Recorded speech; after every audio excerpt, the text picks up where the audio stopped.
जी अस्सलाम वालेकुम। जी तलबा, हम बात कर रहे थे साबका मालूमात का जायज़ा कि इसमें हमने ये देखना है कि इल्हामी कुतुब पर ईमान लाए बग़ैर हम मुसलमान नहीं बन सकते और कुरान मजीद आखिरी इल्हामी किताब है।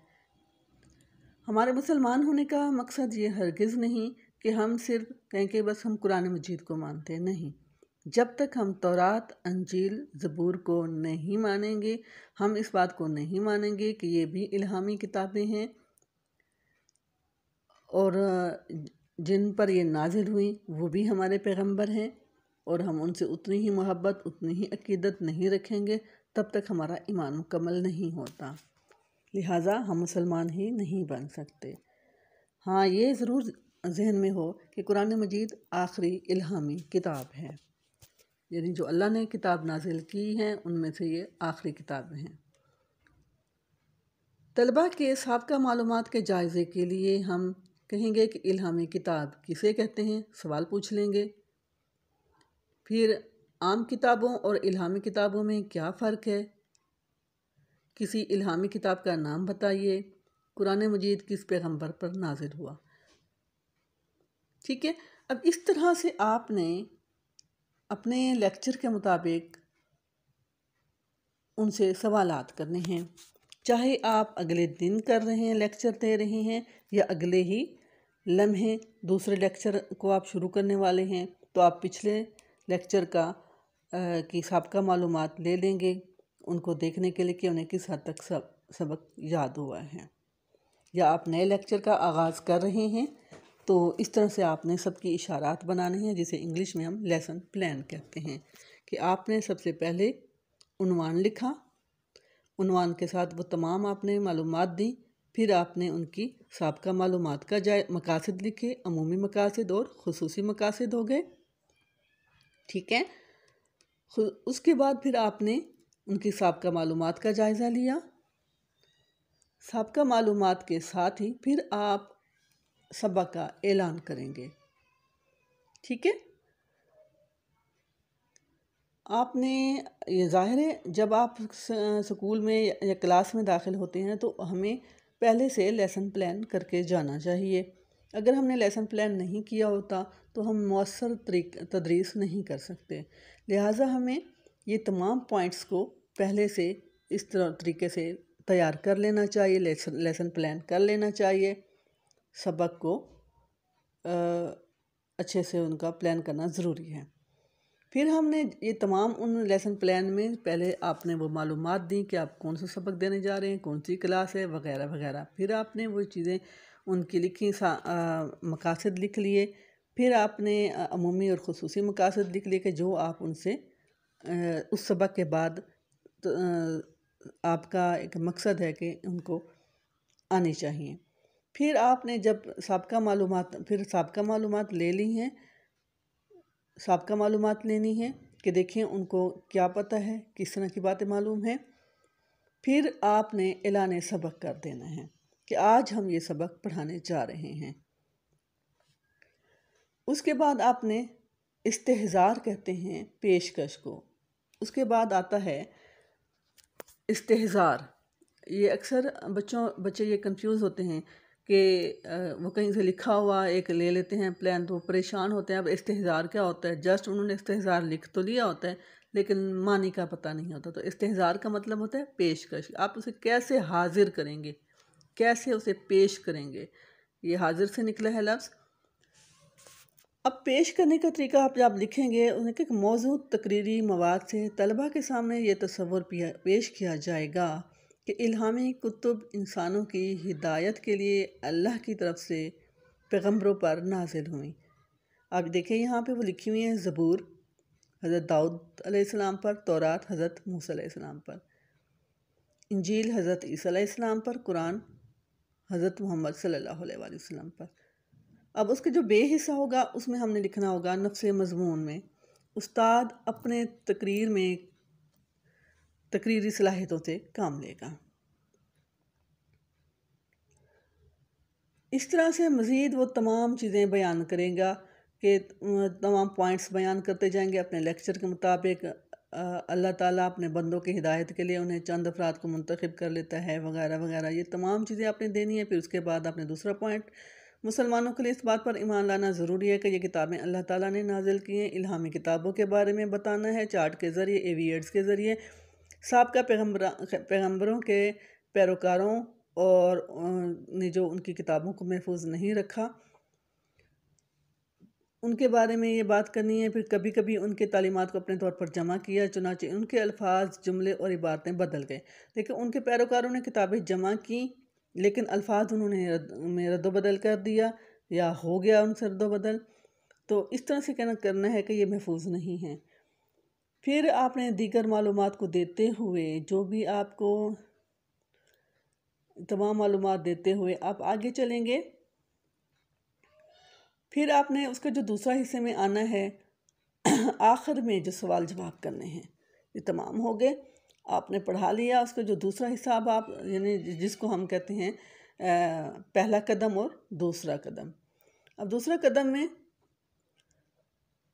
हमने अगर देखें 2 स्टेप्स में, आपने एक स्टेप में लेक्चर देना है तो ठीक है, आपने दूसरे स्टेप में लेक्चर देना है तो फिर दूसरे स्टेप में भी आपने बिल्कुल वहीं से आगाज़ करना है कि फिर वही सवाल जवाब करेंगे कि जो पहले आपने पढ़ाया है और उससे मुतल्लिक आपने सवाल जवाब किए, उनसे मुतल्लिक बातें बताई हैं। फिर तमाम चीज़ें, पूरा लेक्चर उन पर क्लियर करने के बाद फिर आप आगे चलेंगे और तमाम मालूमात देंगे उनके मुतल्लिक जो आप सबक पढ़ाना चाह रहे हैं। फिर आपने उसी तरह आपने, जैसे कि अभी आपने इसमें था इआदा, लफ्ज़ इआदा होता है, फिर आपने उसको दोहराना है सबक को। अब तलबा से दूसरे हिस्से की तफ़हीम के बारे में दर्ज सवालात किए जाएंगे कि उन्हें किस हद तक समझ आया है कि असल इल्हामी किताब किसे कहते हैं, यहूदियों ने किस पैगम्बर को अल्लाह का बेटा का। यानी जुज़वी इआदा से मुराद ये है कि आपने कुली इआदा नहीं लिया, क्योंकि आपने अभी आधा सबक 2 स्टेप में पढ़ा रहे हैं ना। अगर आप 2 स्टेप में पढ़ा रहे हैं तो पहले उस तरह से करते हुए इस्तेहज़ार के बाद आप उसमें आए हैं, फिर जुज़वी इआदा लिया है आपने, जुज़वी यानी दोहराया है उनको, उस सबक को रिपीट किया है, ठीक है, उनको उनका जायज़ा लिया है। तो उसमें उस जायज़ा लेने के लिए आप सवालात कुछ करेंगे, सवालात, ताकि कि पिछला सबक जो उन्हें जितना पढ़ा चुके हैं उन्हें किस हद तक समझ आया है। उसके बाद आप तख्ते तहरीर पर भी कुछ इशारा दर्ज कर सकते हैं और उसके बाद आप आखिर में उनको होमवर्क दे देते हैं। तफवीज़ कार यही कहते हैं कि जो आपने उनको घर का काम दे दिया, घर का तो आपने उनके सुपुर्द कर दिया, तफवीज़ कर दिया, उनके ये काम सुपुर्द किया कि आपने ये घर से करके लाना है। अब तलबा से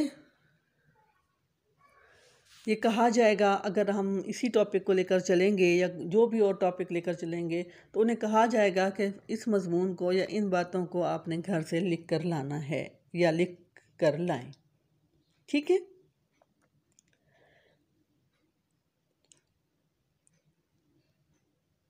अब देखिए हमने इनसे क्या अख़ज़ किया। अब हमें ये बताऊंगी तकरीरी तरीक़ा की खूबियाँ और ख़ामियाँ भी हैं। कुछ खूबियाँ क्या हैं कि हमें एक मरबूत मालूमात मिल जाती हैं, इसमें उम्दा अखलाक और मालूमाती दर्स दिया जा सकता है, इबारत की तशरीह आसानी की जा सकती है क्योंकि स्टूडेंट सामने होते हैं, कोई लफ्ज़ हुआ तो बच्चों ने पूछ लिया या ख़ुद बंदा ने क्लियर कर दिया।